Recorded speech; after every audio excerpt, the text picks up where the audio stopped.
Samahan niyo po ako ngayon mapakain sa ating 600 plus na manok, almost 300 na breeders, at mahigit 300 na sisiw. Almost 800 sana, kaso may bumili sa atin ng mga sisiw kahapon at mga ibang breeders. No? Siguro nasa mga 170 plus yung nawala sa atin. Pero okay lang yon dahil nga pera naman yung pumalit.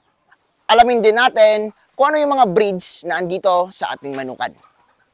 At ang pinaka-importante, alamin din natin kung ano yung pinapakain namin dito at yung vitamins na binibigay namin at gamot na rin. Ito na pala yung update natin sa ating mga Shamu chickens. Yan, mapapakain na kami sa aming mga manok. 50-50 yan. 50% organic, 50% na commercial. So dito tayo mauna sa ating kaunti na lang na native chicken. So dito nagbawasin kami sa native chickens natin. Pero konti lang yung nabawas ko dito. Mga 6 lang. Yan. So, itong mga lahi na to, no, Huluano and Bisaya. Yan. So, Huluano kasi kapag purong Huluano ay palaging mag-aawa yan. Matapang kasi yung Huluano kasi nga ginagamit siya for, alam nyo na, no, fighting. Yan. So, itong Huluano, kinrossbreed namin sa Bisaya. Dito sa lugar kasi namin, pinakasikat ditong native chicken is manok Bisaya. Yan. So, yung nag-aalaga ng manok Bisaya is kakakaunti lang. Kaya, maraming pumupunta sa amin dito para bumibili ng native chickens. Yung iba kasi, no, gusto talaga nila is bilhin nila sila sa palengke, broiler chicken.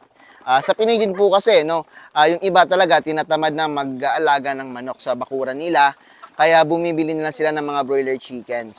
Yan. So, broiler chickens, okay naman, kasi nga, yun na yung talagang nasanayan na ng mga tao.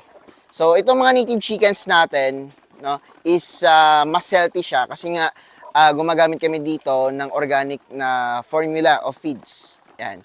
So, Integra 4000, Galimax 21. Yung Integra 4000 merong organic formula. Plus sinaluan pa namin ng 50% na organic. So bakit nga ba 50% na organic? Kasi nga, tsaka 50% na commercial. No? So dati kasi 60-40. Yan. 60% na organic, 40% na commercial. So yung ano kasi namin, yung ginawa kami, sa ngayon kasi dami naming orders. So tinaasan namin yung ratio ng commercial, no, para mabawi natin, no, hindi na mabawi, mapabilis natin yung kanilang produksyon sa pangingitlog kasi nga napakarami nating orders. Yan. So pinakamalaki ko ditong rooster ito, yan, itong dalawa, pero ito yung isa bata pa to, no, mga 11 months. So ito naman is medyo matanda na. Yan. Ito si Alpha, ito naman yung, tignan nyo naman, no? Napakalaki ng ating mga native chickens. So, yung timbang nito is nasa mga, 4 kilos. Yan, native chicken yan. No? Ito yung selection namin. Sa mga anak kasi ng mga native chickens natin, kapag nagbe-breeds tayo na nagbe-breeds, no? May lumalabas na mga malalaki. And yung mga malalaki na lumalabas na yon, i-keep nyo dahil yun po yung gagamitin nyo for breeding.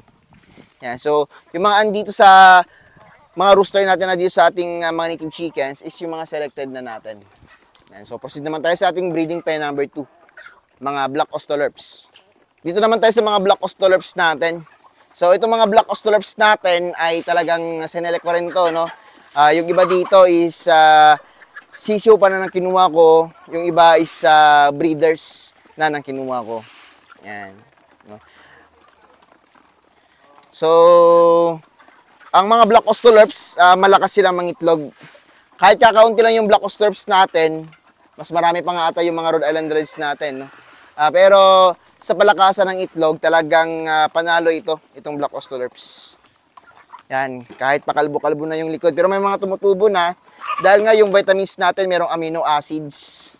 And, syempre, mayaman din sa protina yung ating patuka dito na ginagamit. Yan, napaka-shiny ng balahibo ng mga Black Australorps natin dahil nga mga selected ko to. Yan. So, itong kasi, yung mga ibang nakalbo dyan, ito yung mga na-meet dati ng ating napakalaking decal brown, at saka Jersey Giant, no? Kasi yung mga kalbo na yan is dito yan galing sa ating breeding pen number 3. Yan.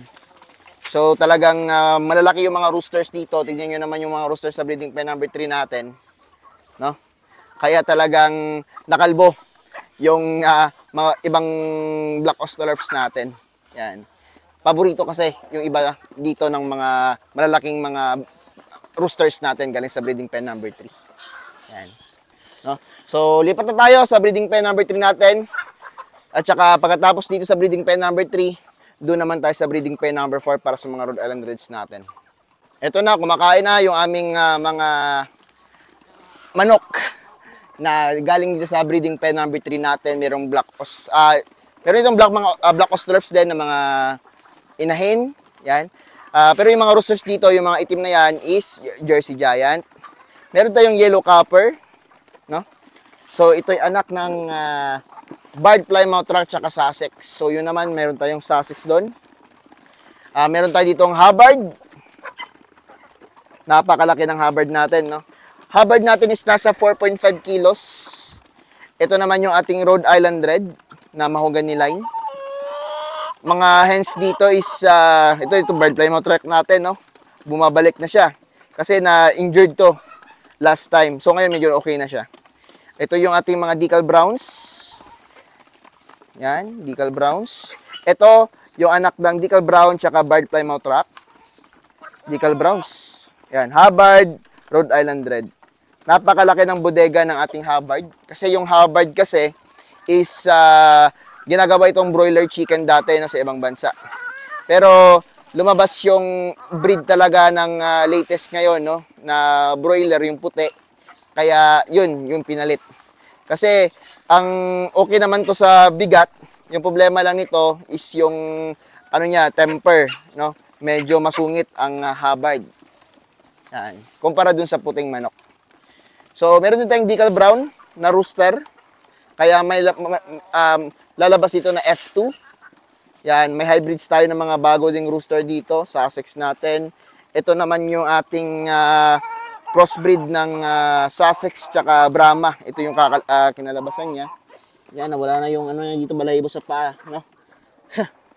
Yan. So Brahma kasi medyo highly maintenance siya sa kanyang feathers. Dapat maganda talaga yung patuka na ibibigay mo. So mga black Australorps natin yung hybrids, yan hybrids. Ito malaking hybrids to. Yan, may kukuha nito, no? Yan, unfortunately pero okay lang. Talagang di natin mapigilan yung mga ibang buyers natin dito. Jersey Giant natin, no? Jersey Giant natin, wala pang 1 taon to. At maghihintay ako sa fully grown nito kasi nga based sa research at based sa experience ng iba, mas lalaki yung Jersey Giant kapag mahigit 1-year-old na. Ito naman yung anak ng Rhode Island Red tsaka Barred Plymouth Rock. Ito yung itsura niya. Yan. So ito yung Barred Plymouth Rock. Rhode Island Red ko, nakalbo na. Dahil nga paborito ng mga roosters natin dito. Kita nyo naman kung ganito kalalaki yung mga roosters natin, no? Talagang kawawa yung mga inahin. Kaya yung andito sa breeding pen number 3 natin is yung mga malalaking inahin lang. Yan, kita nyo naman kung gaano kalalaki yan. Napakalaki ng likod nito. Yan. Ito likod ng Barred Plymouth Rock. Malaki na tong Barred Plymouth Rock na. Parang rooster na to ng ibang breeds. Pero itong likod nitong yellow copper natin, laki. Jersey Giant natin, parang ang tangkad niya talaga, no? At saka laki ng katawan. Yan, kaya hindi ako nagsisi sa Jersey Giant dito. Yan, maraming salamat. Nakakuha tayo ng lahi ng Jersey Giant, no? From Yansky Vera Farm. Ito hybrids to, no? Barred Plymouth Rock tsaka Rhode Island Red din. So ito bago nating Barred Plymouth Rock. Yan, tangkad. Matangkad to, no? Talagang breeder na yung pormahan niya. Pero bata pa yan. Ito bago din to na hybrid to. Anak ito ng Black Australorps tsaka Rhode Island Red. Yan. Proceed tayo doon sa ating breeding pen number 4 ang mga Rhode Island Reds natin. Akong black ostrich dito under recovery. Yan. So, matagal na to sa kulungan. 5 days na. So, ginagamot to ng Panamox Caplet, tsaka vitamins nito, Intenso Premium, tsaka Intenso Power Stag. Yan. Nung napili kasi to, dahil nga nakipag-sparring siya doon sa ibang mga black ostrich. Malaki yan, no? Malaki. So, dito naman tayo sa mga Rhode Island Reds natin. Rhode Island Reds natin, no? Yan, napakabigat yan ng mga Rhode Island Reds natin.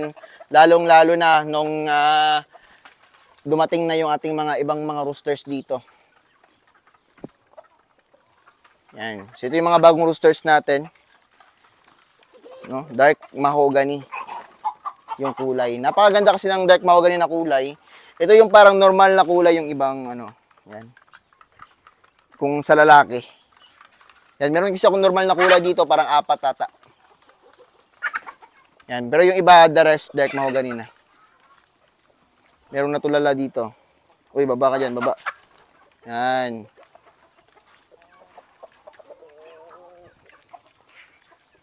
Kapag ginawa kasi natin 100% na tawag nito, itong commercial, no?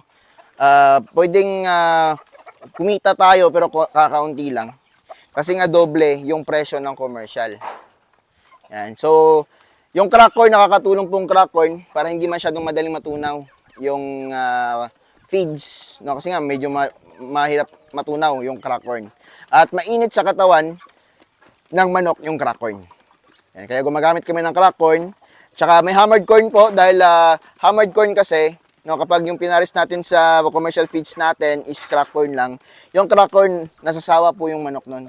So, itong hammered corn, napapansin ko, mas nasasarapan sila sa hammered corn. Kaso nga lang yung hammered corn, no, ay mas marami doon yung tahop, no, or corn bran, which is parang waste na ng mais, no. Hindi na masyado maganda yung protina na makukuha ng manok doon.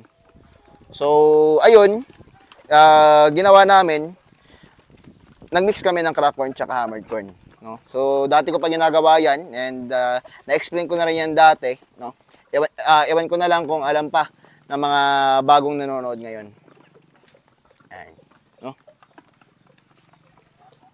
So, paglagay namin dito ng mga Rhode Island Reds na bago, no, 5 yon. So, nagkaroon ng sparring dito. Yan. So, nag-sparring sila. Siguro mga 2 days, no? May nag-sparring pa rin. Pero hindi naman talaga napapatayan. Ito na yung kinaganda ko sa mga heritage chickens. No, hindi sila mahilig magpatayan. Sparring lang. Tapos, doon nalalaman kapag sino nanalo, siya yung magiging alpha na rooster dito sa manukan. So, ayun, natalo yon. Kaya medyo pero ginamot ko na yan, no? At saka binigyan ko ng vitamins. At syempre may vitamins na naman yung patubig natin. Yan. Sa pagkain pala nila, vitamins ko dito is King's Vita Plus Animal Feed Supplement. Kasi halos lahat ng hinahanap kong vitamins andun lang sa isang pakete ng King's Vita Plus. So ganun lang kadali, no? Yung patubig namin dito, 2 to 3 times a day lang. And tapos na yung trabaho ni Papang. Atin ko kalis sa mga baboy natin, no? Tignan natin yung mga baboy. Pero papakita ko muna sa inyo yung mga sisiyo namin. Punta tayo sa mga brooders natin. Dito tayo sa mga sisiyo natin. Yan, sisiyo natin. Dami ano. Yan. So, ganito kalalaking mga sisiyo, screen na yung flooring. Kasi nga medyo malakas na po mag-poops itong ganitong klaseng mga sisiyo. Yan, kasi nga malalaki na sila. Dito naman sa kabila, ubos na yung pagkain nila. At medyo malakas na rin uminom ng tubig. So, sa November 3 to sila kukunin ng buyer natin. Yan. So, yung buyer natin, dami niyang in-order. At ito naman, yung mga naglalakihan na natin ng mga sisiw. So, siguro mga ilang minuto, papalinis na natin to ng tubig. Yan. Kay Papang. Uy. Ito yung mga sisyo natin na iba. Ito ba yung ating mga karton? Yan. So, dito mga decal browns. So, itong mga chicks na to is 60 chicks. Yan, 60 chicks. Yan, ano yung tubig nila. So, ganyan naman maglis ng tubig. Oh. Papakita ko. Yan. So, Panamox, yung nilagay ko muna dito sa ating mga sisiw. Yan. So, 60 chicks, decal brown, barred prime, black Australorp, tsaka Rhode Island Red. Yan. So, ulitin natin, no? Doon sa kabila kanina, nasa mga 130 plus. Yung mga malalaki, nasa mga 30 plus. Yan. So, itong chicks na to is 60 heads. Dito naman tayo sa kabila, dalawa. Yan, dito is 90 heads. No, 90 plus heads na chicks. Yan. Dami nito. Black Australorp hybrids. Yan, ganda. Decal browns. Dito sa kabila, medyo malalaki na yun dito. Check natin. Ayun. Gaganda din. No? Diba, ganda? Yan, so ito, nasa ano to? Nakalimutan ko na. Basta may 50 to. No? So, kahapon, dami-dami nating ano, no? Napakadami nating mga sisiw kahapon na nakuha. Yan yun, 165 chicks. Yan, kung andito lang lahat yon, no? Napakaganda tignan. Yan. So, sobrang dami ng mga sisiw talaga natin ngayon. Dahil nga, daming orders, eh. Napaka-importante dito sa sisiw is pagkain, syempre. Tubig, malinis na tubig. Kapag malapit na maubos, yan, refill na naman, no? 2 to 3 times a day din. And ilaw, 100 watts, and dapat 4 to 6 inches na from the flooring hanggang sa ilaw. Yan, kasi kapag medyo mababa, heat stroke kakalabasan. Kapag sobrang taas naman, hypothermia yung kakalabasan. No, body loss, body heat loss sa inyong mga alagang sisiw. So, pinapakain namin dito sa ngayon, no, Galimax 1 ng Pilmico. Hindi ako sponsored nito, pero baka naman. Integra 1000, okay din naman. Pero, yun.